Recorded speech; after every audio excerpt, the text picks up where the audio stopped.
Si des gens écrivent, c'est parce que le monde est un acte de langage. La langue humaine est un outil de signifiance, de délivrance. Écrire, c'est dire. Dire, c'est soumettre la vie aux possibilités de l'intelligence. C'est faire du réel un lieu connu et fragile. La lecture est cette expérience qui nous permet de plier l'univers pour le mettre dans notre poche. Mesdames et messieurs, c'est à partir du mot qu'on fait de la réalité un fait d'esprit. C'est à partir du verbe que la vie devient une denrée émotionnelle. Sur ces entrefaites, la télévision Caraïbe a le plaisir de vous présenter Délivrez-vous, une émission du livre, une émission pour le livre, une émission par le livre. Allez, il y aura assez de bonheur pour tout le monde. Délivrez-vous, délivrez-vous. Mesdames et messieurs, bonsoir, c'est Délivrez-vous qui bat la mesure sur vos écrans. Délivrez-vous, une émission qui vous invite au voyage dans l'univers du livre, de la lecture. Aujourd'hui, Délivrez-vous fait un triomphe à un immortel. Dany Laferrière est sur mon plateau pour la première fois. C'est vrai que généralement, Délivrez-vous va chez toi à Paris. Pour le coup, te voici à Port-au-Prince sur mon plateau. Eh bien voilà, je suis à Port-au-Prince depuis hier, c'est-à-dire depuis jeudi au mercredi. Ce qui est bien, c'est que quand on a circulé sur des fuseaux horaires aussi drastiques, donc on ne sait pas où on est, on ne sait pas à quelle heure on se trouve, et tout ce qu'on sait, c'est qu'on habite le temps et le lieu où on se trouve. Tu trouves que Port-au-Prince est chaud en ce moment? Et la température... ça commence bien. Je suis dans les tropiques, c'est normal qu'il y ait une certaine chaleur. Au contraire, pendant des années, j'ai toujours dit aux gens qui vont à Port-au-Prince, c'est une ville qui aurait dû comprendre 400 000 habitants. Et aujourd'hui, on a près de 3 millions d'habitants. Et je leur disais toujours, c'est normal que vous ayez l'impression qu'il y a une émeute dans cette ville parce qu'il y a trop de gens et qui ne restent pas dans leur maison puisque la chaleur fait qu'on doit sortir et être dans la rue tout le temps. Et est-ce que tu trouves que Port-au-Prince a chaud en ce moment? Je n'ai jamais connu autrement. C'est pour cela que je viens aussi.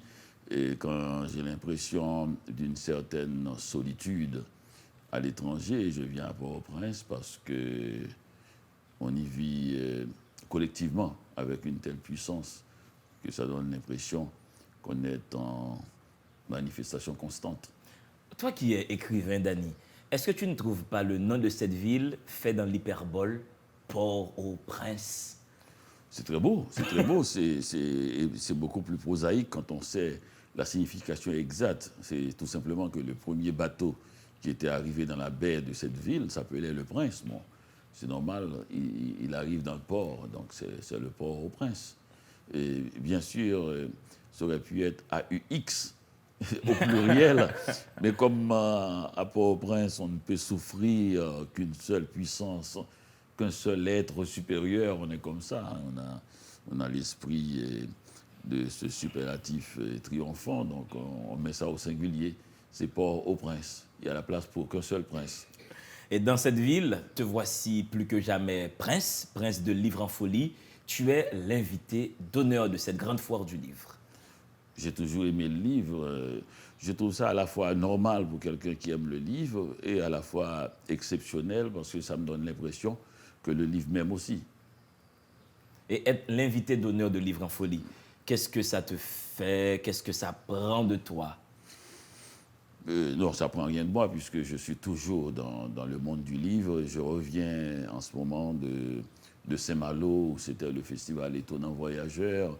Et bien avant, j'étais à Cotonou, au Bénin, pour aussi le livre, puisque partout où je passe, c'est pour parler du livre. Je passe peut-être les 3/4, et beaucoup plus que les 3/4 de mon temps à parler de livres. Donc c'est normal que je me retrouve ici et là à parler de livres.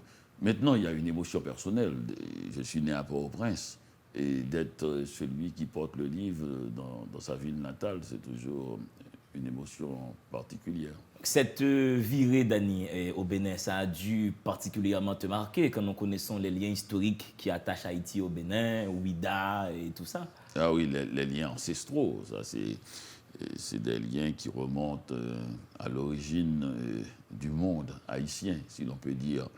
puisque massivement, on a dû passer par Ouida, et ce village du Bénin où se trouvait le port qui accueillait les bateaux négriers et permettant de transporter les prisonniers, les Africains, et qui étaient à ce moment-là des prisonniers, qui allaient devenir des esclaves en Amérique, à Saint-Domingue, par exemple. C'est toujours une grande émotion que de voir ça et d'entendre parler partout de Legba. Et ça s'écrit de la même manière, Legba. J'ai été très impressionné et bien reçu parce que j'avais parlé de Legba, je l'avais évoqué lors de mon discours de réception à l'Académie française et l'épée que Patrick Villers avait faite et signalait le vévet de Legba, ce dieu qui se tient à peu près au carrefour sur la ligne qui sépare le monde visible du monde invisible, alors qui annonce aussi surtout toutes les cérémonies, l'ouvrir-barrière pour moi Legba, et pour que les dieux puissent s'engouffrer dans notre univers. Alors je voulais justement te faire une question par rapport à Legba. Et quand tu as choisi justement Legba sur ton épée d'académicien, c'est surtout pour faire une ouverture à l'esthétique vaudou ou parce que toi tu serais croyant, vaudouisant? Non, je ne suis pas vaudouisant, mais comme je l'ai dit à Ouida, ils avaient bien aimé cette phrase. Si tu ne connais pas le vaudou te connaît.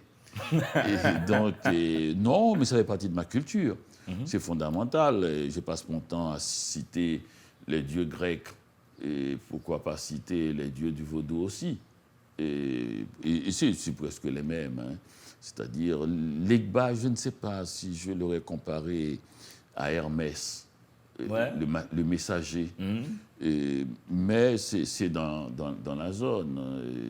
Jupiter, je le mettrai avec Ogouferrail, une sorte de violence, de puissance et sonore, absolument. Et puis, il y a aussi...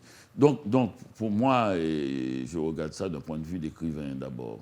Toujours ce point de vue d'écrivain. On va maintenant revenir rapidement en Haïti, là, parce que nous sommes arrivés ici depuis 1503. Et Livre en folie cette année, tu as une nouveauté, Dany, qui sera dans les bacs, Vers d'autres rives. Et avant, tu avais Autoportrait de Paris avec chat. Et j'ai fini par comprendre, et toi, tu l'as écrit, tu es en train d'écrire le grand roman américain, à la main, avec des dessins. Oui, mais c'est le grand roman américain. Et c'est un peu la quête du Graal, mais c'est aussi quelque chose que l'on recherche, que tout écrivain qui se respecte doit vouloir écrire un grand roman, mais ça n'existe pas. Ce grand roman, ce serait la somme de tous les romans, finalement. Mais cette quête vers ce grand roman est un peu l'honneur du métier. C'est comme on voudrait être le meilleur footballeur, le meilleur musicien. On voudrait, d'une certaine façon, apporter quelque chose de neuf à la musique. C'est ça que ça veut dire, en fait. On voudrait faire quelque chose qui serait une cathédrale de la littérature. Et ça nous honore, mais ça ne veut pas dire qu'on va y arriver. On n'y arrivera pas, bien sûr. Mais d'autres prendront le relais. C'est vrai que j'écris de plus en plus à la main et je dessine en même temps. Et donc, au lieu d'aller vers une plus grande efficacité, je rebouche chemin vers les naïvetés de l'enfance. Et tu as même un discours sur ce travail à la main. Tu dis que les hommes ont délaissé la main, ce premier outil qui nous permet d'aborder la vie, de plier le réel à nos besoins. Et là, tu fais un retour à ce premier outil. Là, la main serait pour toi un outil. Oui, la main nue. La main nue, parce que la main est occupée avec un petit outil rectangulaire et qui est le iPad ou l'ordinateur, enfin quelque chose de ce genre. Mais la main nue, celle qui touche le papier, qui tient la plume, et celle qui est dans un mouvement constant et régulier avec le monde, comme tu dis, qui l'ordonne à sa façon et à sa mesure. Je trouve que ce serait dommage si on laisse aller un tel outil, si on laisse se rouiller la main. Parce que j'ai remarqué en faisant ces livres que la main s'était rouillée, elle peut se rouiller. On peut ne plus écrire à ses possibilités. Je parle pas on peut perdre sa main, tu veux dire? On peut perdre la main. Oui, on peut perdre sa main. Oui, bien sûr. On l'oublie, mais c'était du travail.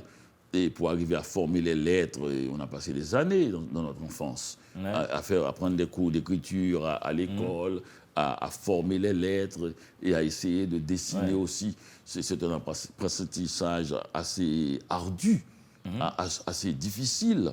Et donc, ce serait intéressant qu'on ne perde pas une telle expérience. Et puis, l'orthographe aussi, Danny. Sur l'ordinateur, maintenant, dès lors que tu commences un mot, dépendamment du microprocesseur, ça te donne directement le mot, ça te corrige les petites fautes rapidement. Quand tu écris à la main, tu n'as pas ce correcteur intégré à toi. Comment tu fais pour les petites fautes d'orthographe? Comment tu... On l'avait, on l'a perdu. On l'avait parce que quand on écrivait à la main, on savait... Et dès qu'on commençait à écrire, on repérait les mots parce qu'on les avait écrits. Mais comme on a perdu cette expérience d'écrire à la main, on ne sait plus repérer les mots par la main.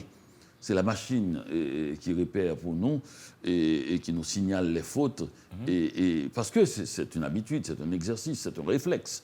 Si vous n'avez plus le réflexe, vous ne savez plus comment, disons, la longueur d'un mot est sur la page. Si le mot a 2 F, si le mot a 2 P, s'il a 2 C. Et alors que quand on écrivait à la main tout le temps... On se rappelait de ça, en fait. Oui, la main a une mémoire. La main se rappelait qu'il fallait mettre 2 C et un seul P dans occupé. Et professeur, c'est 1 F et 2 S. C'est ça, c'est ça. Bon, on l'a par mémoire maintenant, mais un peu. Mais la main aussi pouvait nous aider. C'est pas comme ça que ça s'écrivait. Maintenant, on n'arrive plus à contrôler parce que c'est la longueur du mot.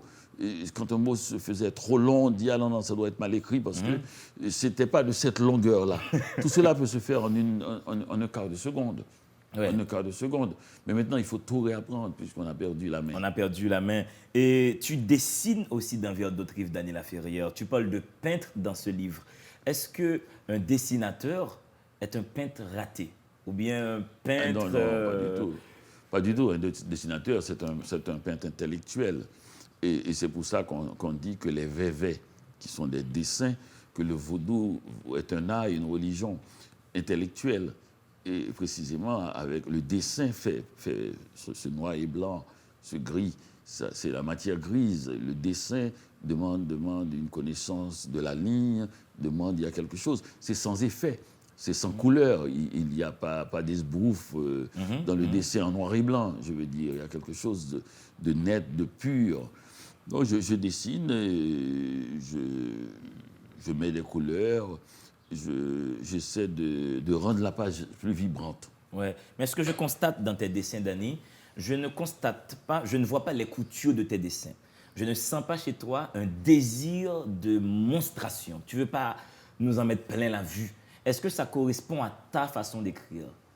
Oui, ça correspond totalement. Oui, ça correspond à ma façon d'écrire. C'est vrai que j'écris le plus simplement possible. Sujet, verbe, complément, je dis les choses, je marche dans la rue, je ne cherche pas à dire le fait que je marche dans la rue autrement que je marche dans la rue. Et les dessins que je fais aussi, je ne fais pas les dessins pour impressionner les gens, pour qu'ils disent que voilà, on est étonné qu'il soit un si bon dessinateur. Au contraire, j'aimerais ne pas être vu du tout. J'aimerais que ce soit la page et qui se révèle au lecteur et non qui permet de constater la présence de l'écrivain ou du dessinateur. J'aimerais me perdre, me cacher derrière la page et tout simplement. Je joue sur la masse de dessins et la masse et la façon d'organiser dessin et écriture sur la page pour créer une émotion. Parce que l'émotion, je voudrais qu'elle surgisse au tournant de la page, au coin de la page. Je voudrais que le lecteur ait l'impression qu'elle naît de lui-même et non de l'écrivain qui voudrait bien donner une direction à son émotion et à l'émotion que le lecteur ressentira. Et c'est juste à force de lire des choses très simples, de voir des dessins que parfois il remarque à peine, qu'à un moment donné, brusquement, il se sent dans un univers particulier, nouveau. Et il se dit, mais c'est très simple, c'est comme un enfant, mais un enfant n'a jamais fait 300 pages. Ouais. C'est là que j'allais justement venir. 300 pages écrites à la main avec des dessins, ça doit être besogneux, Danny, non? Pas chronophage aussi. Non, oui, peut-être, mais non, puisque c'est mon temps. mon temps à moi, je l'utilise comme je veux. Et je crois que... On t'a pas souffert en écrivant ce livre? Je ne sais pas, il y a toujours peut-être une souffrance. La souffrance n'est pas ni dans la difficulté, ni dans le regret. Et c'est quelque chose que je sors de moi, c'est des émotions que je tire de mon être. Et il y en a qui sortent avec des crochets, bien sûr. Mais je veux dire que tout cela m'appartient. Et c'est mon temps, et je voulais le prendre, je voulais l'utiliser à ma manière, sans compter, comme on dit. Et je voulais le dépenser sans compter. Je voulais qu'il soit à moi. Et en faisant cela, certains lecteurs me disent, ils ont l'impression d'être dans un temps autre que leur temps. Généralement, quand les gens lisent un livre, ils disent, c'est un page turner. Ça veut dire, on tourne la page aisément. Et j'ai toujours pensé que ce n'était pas la bonne façon de lire. J'ai toujours pensé que c'est une lecture que le lecteur contrôle totalement. Il tourne la page, et s'il n'aime pas telle description, il tourne la page quand même s'il n'a pas terminé la lecture. Donc je voulais écrire un livre où le lecteur a l'impression, d'abord il lit sur deux jambes, une jambe d'écriture, une jambe de dessin.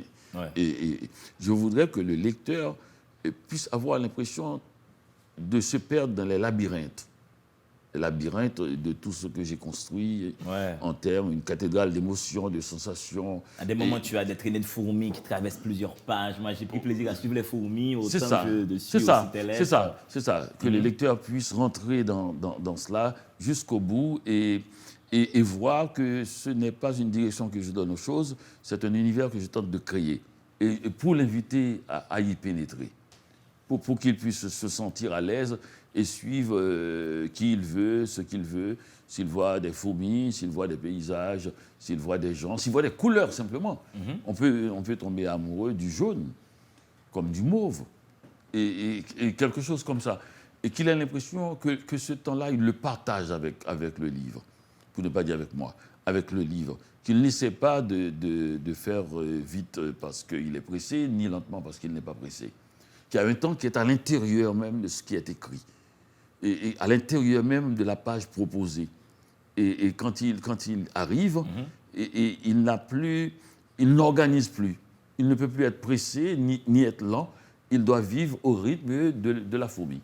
Au rythme de la fourmi, vers d'autres rives. Daniel Laferrière de l'Académie française est sur le plateau des livres. Et vous, les éditions de l'Aube, présents à Livre en Folie cette année, je vous laisse respirer. À tout de suite.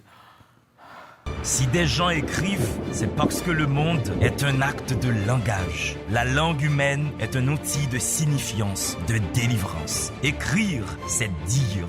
Dire, c'est soumettre la vie aux possibilités de l'intelligence. C'est faire du réel un lieu connu et fragile. La lecture est cette expérience qui nous permet de plier l'univers pour le mettre dans notre poche. Mesdames et messieurs, c'est à partir du mot qu'on fait de la réalité un fait d'esprit. C'est à partir du verbe que la vie devient une denrée émotionnelle. Sur ces entrefaites, la télévision Caraïbe a le plaisir de vous présenter Délivrez-vous, une émission du livre, une émission pour le livre, une émission par le livre. Allez, il y aura assez de bonheur pour tout le monde. Délivrez-vous, délivrez-vous.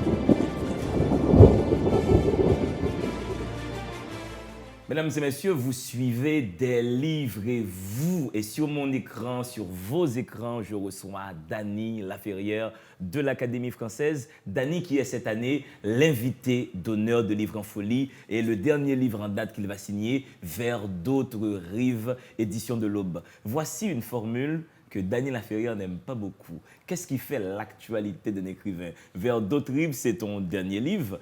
Mais j'ai bien compris que tu n'aimes pas trop lorsqu'on te dit c'est quoi ton dernier titre?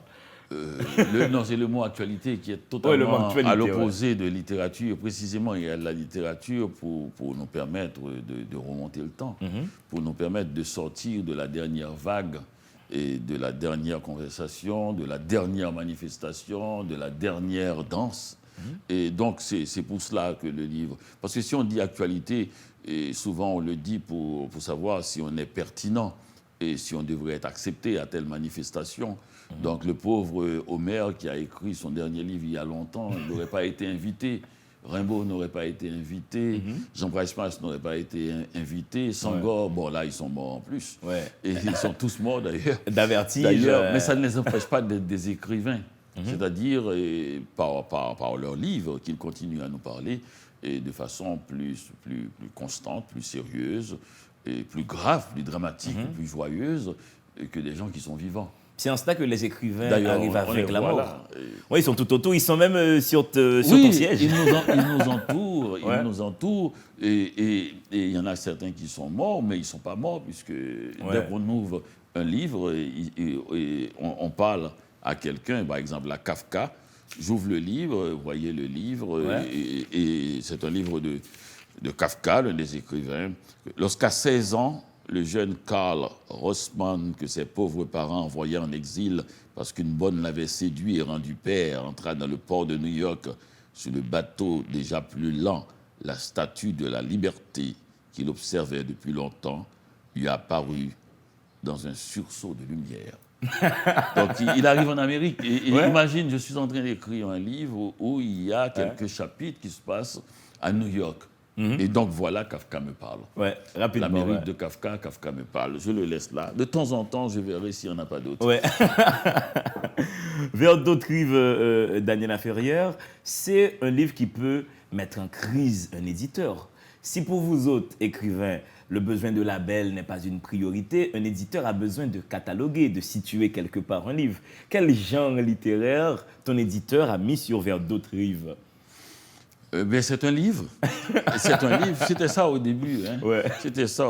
J'imagine mal. Hein. Jusqu'à ce que l'édition Si s'occupe je de la reprends, chose. Oui, précisément. Et puis, a-t-elle raison? Pas trop sûr, parce que de plus en plus, on voit des écrivains écrire romans sur des livres presque d'algèbre. Tellement il y a une distance entre l'idée que l'on se faisait du roman jusqu'au milieu du XXe siècle et l'idée que l'on se fait du roman maintenant. Je suis tout à fait d'accord. J'ai mis roman sur un livre qui racontait des histoires de lecture et d'écriture. Je ne l'écrivais en pyjama. Et donc, ça dépend. L'affaire, c'est que le roman a pris une place tellement importante dans nos idées, dans notre bibliothèque, dans notre lecture, qu'on oublie que cette place a été occupée pendant longtemps par la poésie.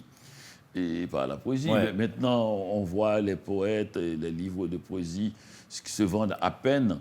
Et on oublie que les poètes furent les stars. Oui, il fut un temps. Ouais. Voilà. C'est eux qui occupaient toute la scène. Mais tout cela, c'est pour vendre. Mais en réalité, le lecteur, quand il va dans une bibliothèque, il regarde, il ouvre, il fait comme moi ici, et il voit, il voit Antonin Artaud, l'ombilique des limbes, et suivi de Le Pesner. Enfin, tout ce qu'il fait, c'est qu'il feuillette. Il n'a pas besoin de savoir de quel genre il s'agit pour voir que si ce qui est écrit là va avec sa sensibilité de l'heure. L'actualité, ce n'est pas le livre. L'actualité, c'est le lecteur. Dans quelle actualité il se trouve? Ça veut dire, est-il préoccupé en ce moment? Est-il angoissé? Est-il léger? Est-il amoureux? Est-il déçu? Est-il désespéré? C'est ça l'actualité. C'est l'humeur du lecteur. Du lecteur, parce que le livre est là, il est imprimé. Il est imprimé. C'est-à-dire, il peut produire toutes sortes d'émotions, mais avec la complicité du lecteur.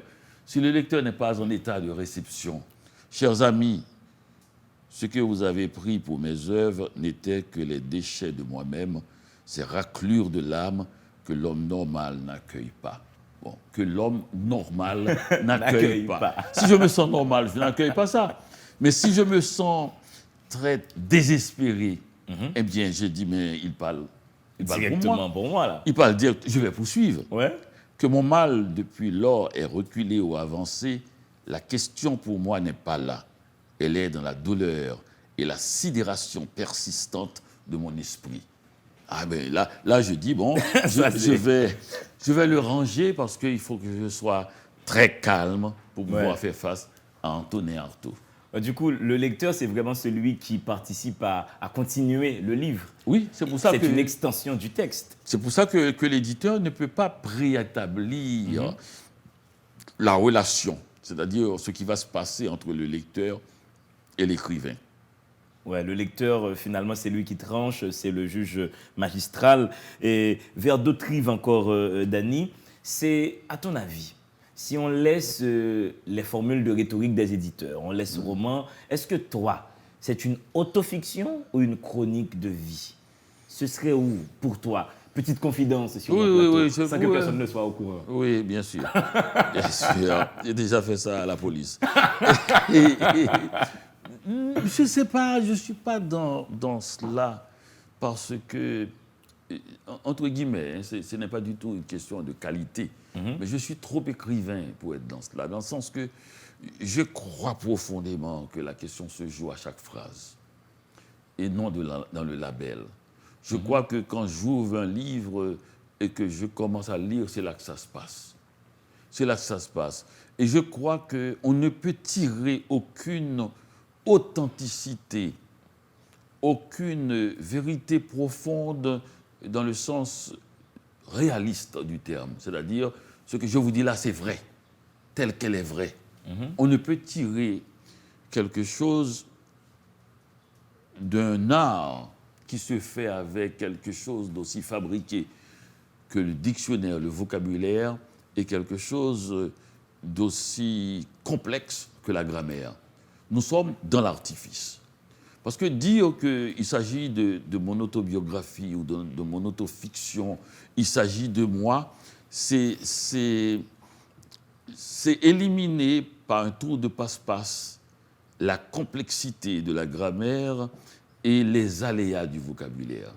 Je suis membre de la commission du dictionnaire de l'Académie française. Je travaille chaque jeudi de 9h30 à 12h30 sur le dictionnaire.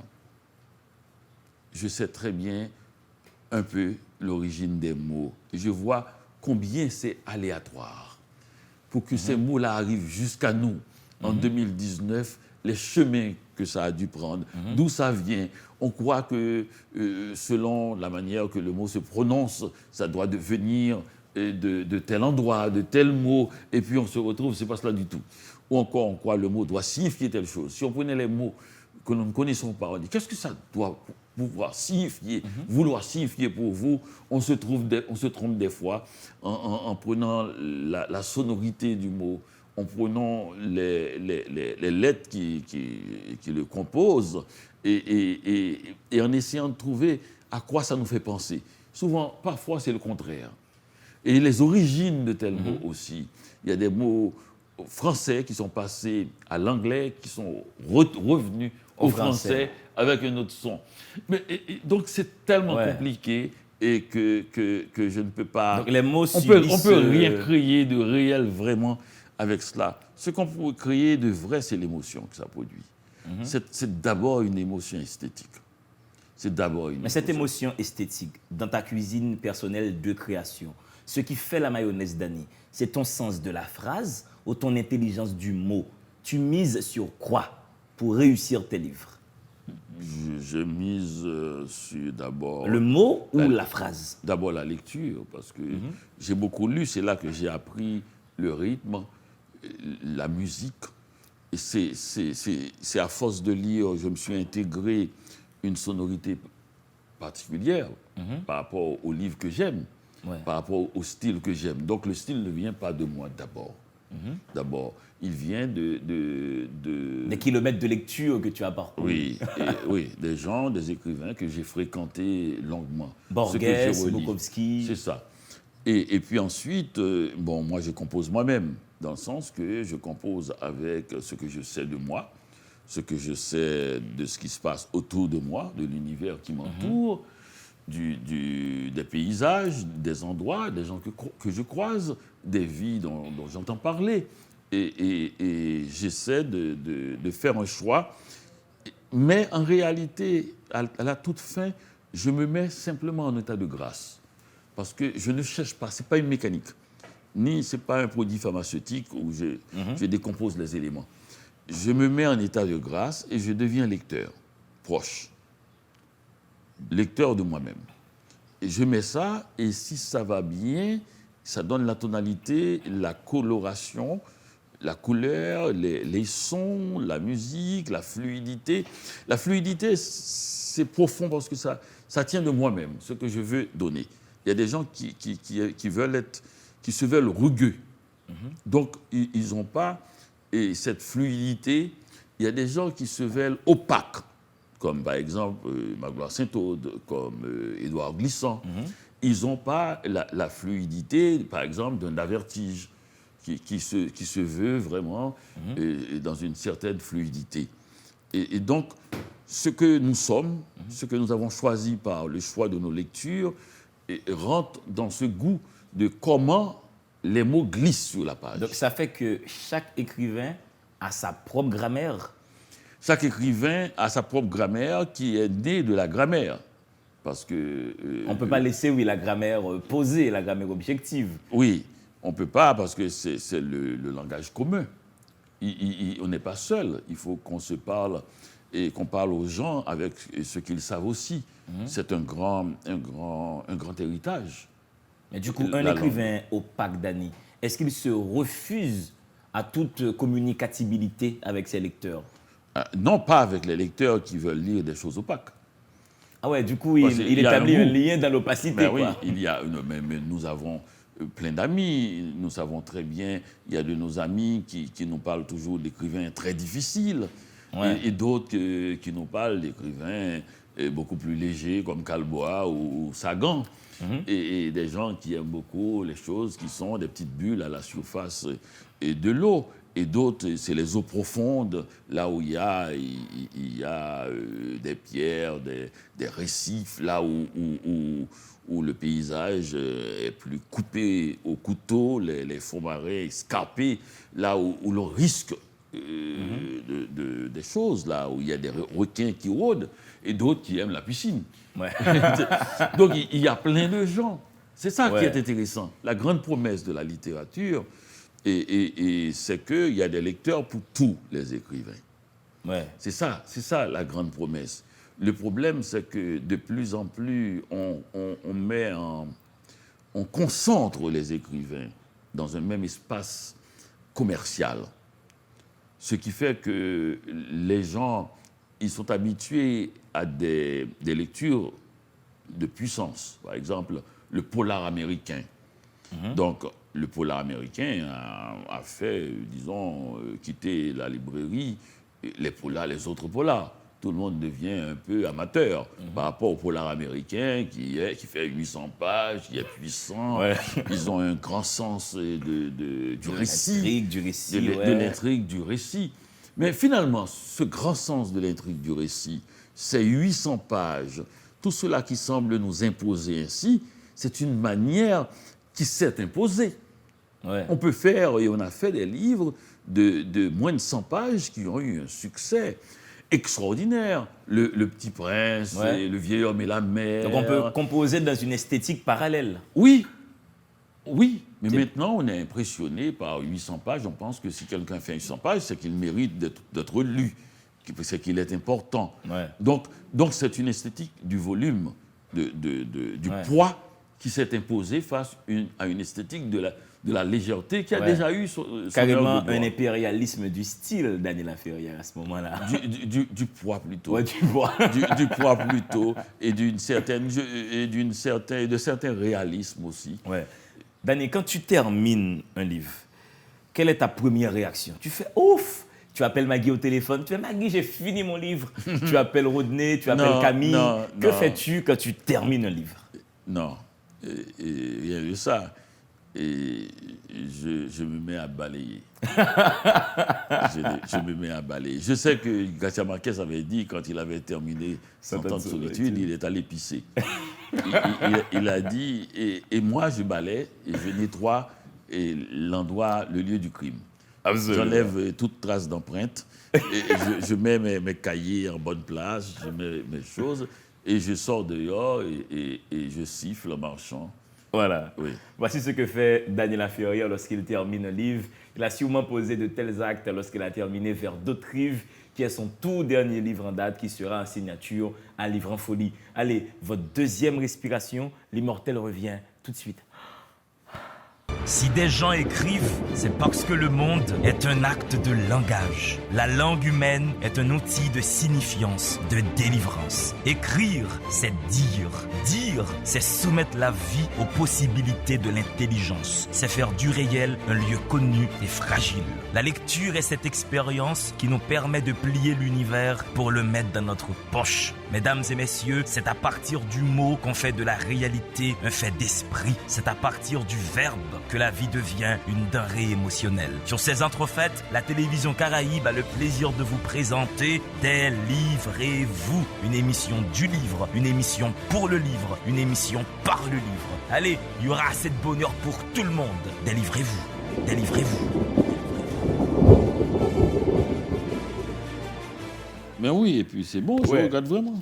Mesdames et messieurs, vous êtes toujours sur la télévision Caraïbe, vous suivez Délivrez-vous. Délivrez-vous, c'est une porte ouverte sur la lecture, c'est une porte ouverte sur le savoir. Oui, nous sommes prétentieux. C'est peut-être tout cela, c'est peut-être tout ceci que fait la littérature. Daniel Ferrier qui cherche quelque chose. As-tu trouvé quelque chose? Mais on a parlé que ça tout à l'heure. Oui, la bibliothèque chaise, c'est joli. Ouais. On a parlé tout à l'heure d'esthétique, et voilà, exactement. Ouais. Et d'esthétique et théorie du roman de Michael Bakhtin, ouais. Esthétique et Justement, est-ce que tu te retrouves dans cette théorie du roman, dans les théoriciens de la littérature? Comment tu les considères par rapport aux créateurs? Précisément, je ne me retrouve pas. Ça ne me dit rien, et cela, sauf si je lis un livre comme ça, comme si c'était une fiction. Parce que c'est un produit de la fiction. Ouais. C'est parce qu'il y a eu des romans. Ce livre n'a pas été écrit avant les romans. Ouais. C'est à partir des romans que les théories de romans naissent. C'est un roman comme un autre. Ouais. Mais est-ce que la théorie du roman est un autre roman? Dans le sens où des fois, le théoricien, j'ai comme l'impression qu'il déborde, mais totalement, l'intentionnalité de départ du créateur. Non, mais bien sûr que... Mais c'était possible. On ne peut pas faire une théorie sur quelque chose qui bouge. Précisément. Et le roman est un être de langage qui bouge. Ben oui, on peut pas. Il est encore vivant, il change de forme. Et on peut réfléchir, bien sûr, sur ce qu'on a lu, mais on ne peut pas faire une théorie du roman, précisément. C'est-à-dire l'idée que si je connais la théorie, je pourrais faire la pratique, je pourrais en faire un roman. Il n'y a pas de théorie de la vie, il n'y a pas de théorie du roman, donc le roman, c'est un peu la vie. Ouais. Avant de laisser Haïti pour le Canada, Daniel Ferrier, est-ce que tu avais en toi des envies d'écriture? Est-ce que tu te considérais comme un écrivain en devenir? Ou est-ce le Canada qui t'a assigné cette identité d'écrivain? Ah non, je ne me considérais pas comme un écrivain en devenir. J'avais un grand ami, Gastner Raymond, qui n'était pas un écrivain en devenir dans sa tête trop, mais contrairement à ce qu'on croit, lui, il était un styliste.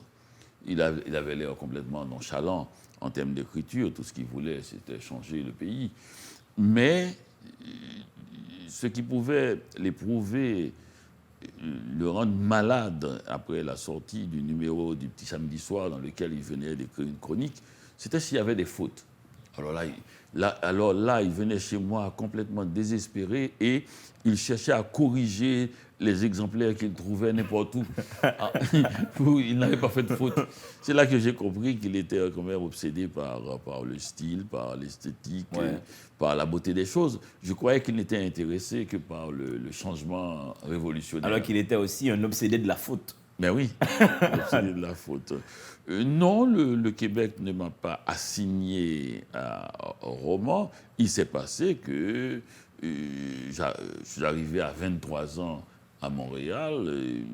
C'était pas trop tard pour penser écrire des livres. C'est un âge, au contraire même, c'est assez jeune. Donc, quand j'ai commencé à vouloir écrire, oui, j'avais peut-être 26, 27 ans. Comment faire l'amour avec un nègre sans se fatiguer? Oui. Carrément, quoi. Bon, je voyais ça très bien. Oui, parce que... Jusqu'à présent, tu le vois très bien. Oui. Non, mais je ne voyais pas ça ni impertinent, ni trop ambitieux, ni quoi que ce soit. Et pour moi, ça coïncidait avec ma sensibilité, mon style qui était ironique. Je trouvais que les livres des écrivains français, de France cette fois, étaient un peu trop pompeux Et je me dis, il faudrait prendre un titre loufoque et tenter de faire un vrai livre avec. Est-ce que ce roman était destiné à des femmes? Ah non, non, non, c'est un roman que j'écrivais pour lire des choses qui m'intéressaient. Et c'est des choses qui ne se trouvaient pas forcément dans les livres. Et bon, d'abord, ce qui se trouvait dans les livres de façon plus sérieuse, plus directe, et c'était les titres de livres. Ce livre regorge de titres de livres, regorge de notations sur les livres, regorge de titres de musique de jazz, regorge de notations sur la musique de jazz. Donc c'est un livre d'artistes, de jeunes amateurs, d'art qui vivaient presque en solitaire ou avec un ami et dans un studio sur la rue Saint-Denis à Montréal. Ouais. Et donc il raconte ce qu'il vit. Ce qu'il vit, il veut écrire un livre et il aime le jazz officiellement, il aime boire du vin, il aime les jeunes filles. C'était cela. C'était pas destiné aux femmes, c'était destiné aux amateurs de littérature. Alors Danny, très souvent, déjà à partir de ce premier roman, tes livres sont des concentrés de culture générale. Tu parles beaucoup de tes lectures, tu enseignes beaucoup dans tes livres. Le lecteur lambda qui rentre dedans peut tellement apprendre sur plein d'écrivains qu'il peut après aller lire. Ou de peintres haïtiens, d'envers d'autres rives. T'en parles beaucoup. D'envers d'autres rives, je parle beaucoup de peintres haïtiens. Je les cite, c'est-à-dire... Tu as parlé du Centre d'art, de sa création, des sculpteurs de la Croix des Bouquets. Des sculpteurs de la Croix des Bouquets, de peintres comme Victor Hippolyte, comme Wilson Bigot, Benoît Rigaud, Jasmin Joseph, on fait ceux du Centre d'art, et comme Castra Basile et autres de cette aventure. Est-ce cela pour toi le but du fait littéraire? Enseigner? Ah, pour moi? Ouais. Non, pas enseigner. C'est rassembler autour de moi les gens que j'aime et les couleurs qui me touchent. Mais je suis un écrivain pour écrivain, c'est-à-dire un écrivain lecteur. C'est-à-dire tout ce que j'aime, c'est faire connaître les choses que j'ai apprises. Et quand tu n'écris pas, que fais-tu? Ah, mais je me prépare à écrire. Et quand je n'écris pas, j'écrivais encore plus. C'est Aragon. Tous ces livres que j'écrivais du temps que je n'écrivais pas encore. Et un écrivain, c'est comme un athlète olympique. Il est toujours en exercice. Il est toujours en plein entraînement. Oui. Est-ce que quand tu lis dans un cadre d'entraînement, tu te prépares ou tu lis pour te faire plaisir? Quand tu lis un autre écrivain? Oh, non, je lis pour me faire plaisir. Je n'essaie pas d'ailleurs, quand je parle des écrivains, de faire de longs passages sur eux pour expliquer les tenants et les aboutissants de leur écriture. Pas du tout. C'est des notes rapides où j'espère toucher les sens de cet écrivain, son style, sa manière d'être. Ce qui m'a plu d'ailleurs, tout simplement. Ouais. Ce qui m'a plu en le lisant, le petit détail qui me touche, mais je n'essaie pas de présenter l'écrivain au monde, de dire qui il est, ce qu'il a écrit, et des choses comme ça. C'est parce que l'écrivain est devenu pour moi un personnage de roman.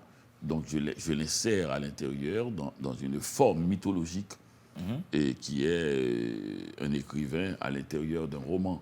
Il n'est plus un écrivain, il est un personnage de roman. Il y a une chose qui est tombée sur toi très tôt, Danny Laferrière, c'est la célébrité, la reconnaissance médiatique. Tu voyages énormément. Est-ce que tu trouves du temps pour te ressourcer, pour lire, pour écrire? Trouves-tu le temps? Ou fais-tu ça entre les avions? Que je dise que je trouve du temps ou pas, ça n'a aucune importance. Ce qui a d'importance, c'est que je n'ai pas arrêté d'écrire depuis 1985, quand j'ai publié le premier roman. Et j'ai écrit à ce jour, je crois, 31 livres. Et donc, on voit bien que je suis plongé dans l'aventure. Oui, tu es là-dedans. C'est ce que tu fais dans la vie, en fait. J'ai d'autres choses.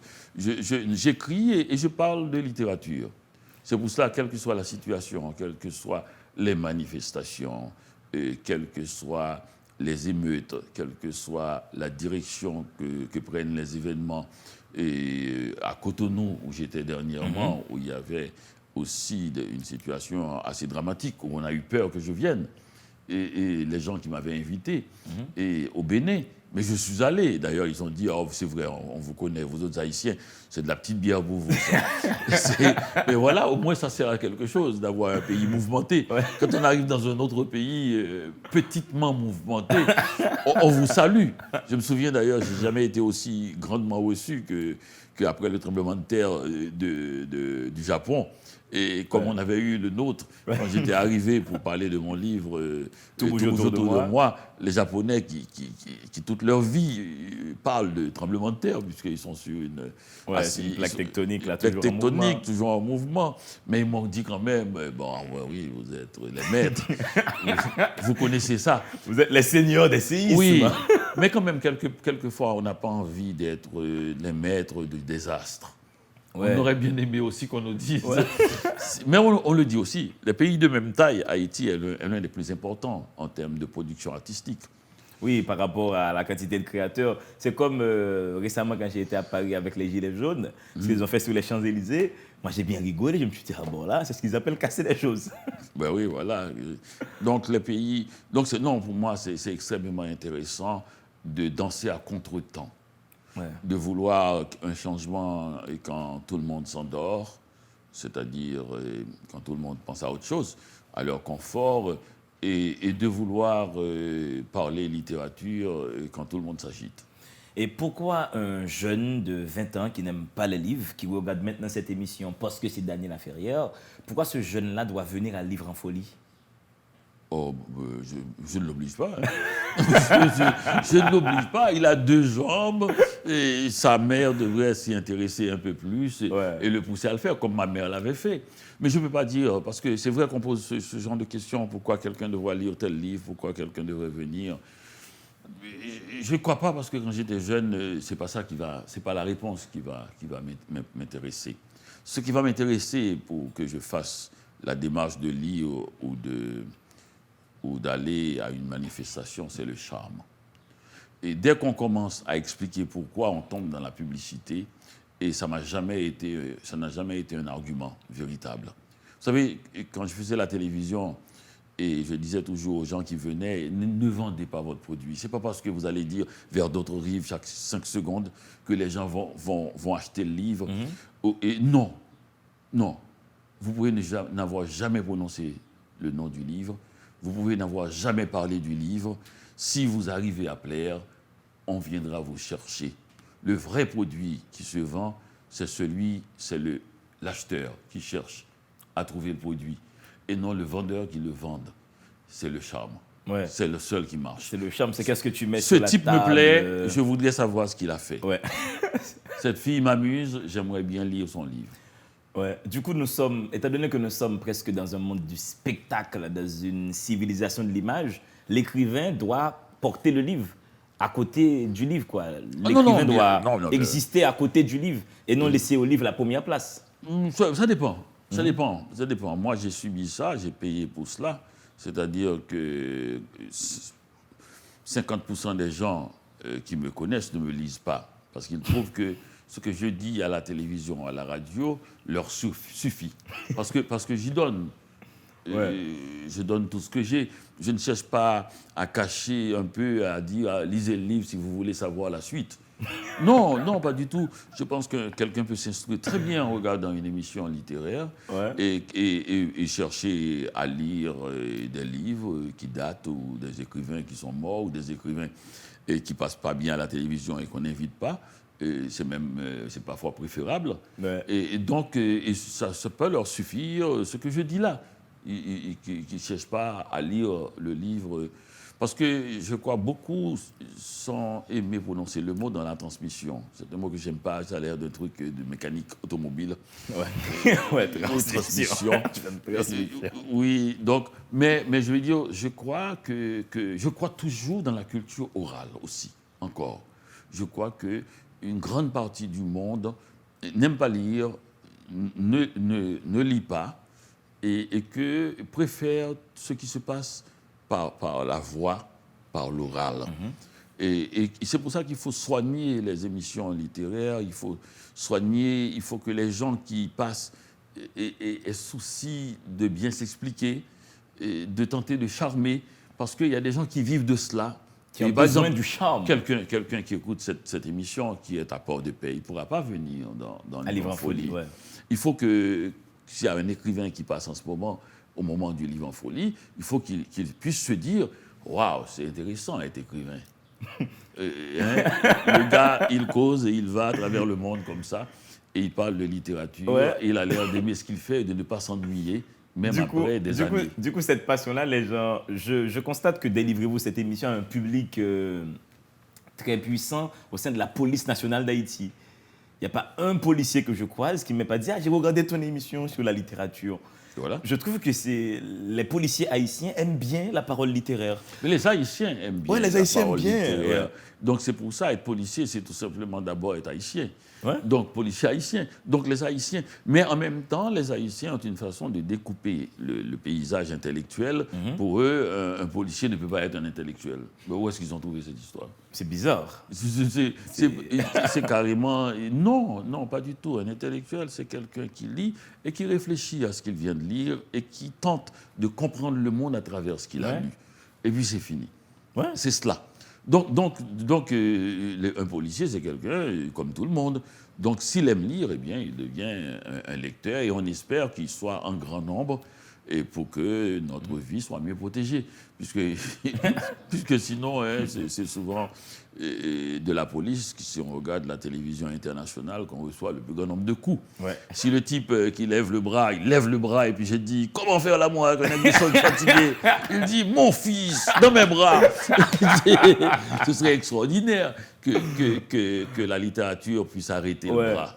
Non, ce serait extraordinaire que la littérature puisse avoir ce pouvoir. Au bandit aussi, si le bandit sort un revolver devant vous, tu dis critique de la raison pure. Et il dit répète ce que tu viens de dire. Tu dis critique de la raison pure. Il dit magnifique. Emmanuel Kant. Il rangeait son arme. Ce serait magnifique que de changer le monde comme ça. Dani, 30 ans après toi, qu'est-ce que tu voudrais qu'Haïti garde de toi? Je voudrais qu'Haïti me lise. Je voudrais qu'ils arrêtent de faire semblant de me lire, qu'ils me lisent vraiment. Et après, ils décident si je vaux quelque chose ou pas. Mais qu'ils commencent par le lire et de ne pas croire que s'ils sont haïtiens, ils doivent me connaître mieux qu'un autre ou qu'un japonais. Un lecteur, c'est celui qui lit votre livre. Un vos lecteurs. Ouais. Ce n'est pas parce qu'il est haïtien, parce qu'il est né en Haïti, que tu es né en Haïti, parce qu'il est québécois, parce qu'il est né au Québec et que tu y as passé plus de 40 ans. C'est tout simplement parce qu'il a ouvert ton livre. Il n'y a aucune légitimité. Des fois, je vois des Haïtiens qui disent « Oui, Daniel Laferrière, je le connais bien. » Il dit ça à des étrangers.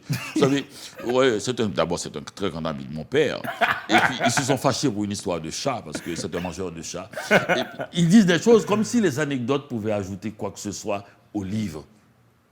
Je voudrais qu'ils arrêtent de dire qu'ils me connaissent et qu'ils m'aiment et qu'ils me lisent. Un écrivain, c'est fait pour être lu et non connu.